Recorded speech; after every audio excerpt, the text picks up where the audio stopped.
Hello guys, in today's video I will show you how to set up face unlock on DOOGEE V40 Pro. Let's go.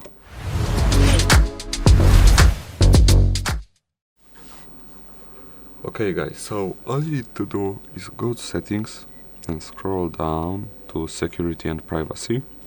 Then scroll down again to device unlock. Then face and fingerprint unlock, you click it. Then you enter your PIN if you have one or other password. Then click face unlock.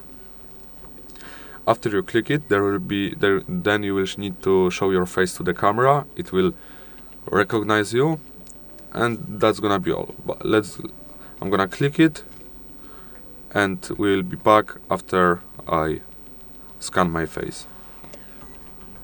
Okay guys, I done it. Let me show you. As you can see, it scanned my face and the screen unlocked. Thank you guys for watching, have a good day and goodbye.